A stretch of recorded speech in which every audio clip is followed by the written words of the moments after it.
हाय, मी आत्ता शेगावला आहे. श्री गजानन महाराज देवस्थान.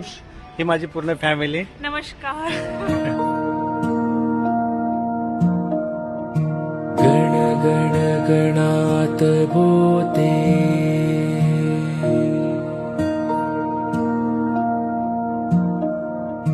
गण गण गणात बोते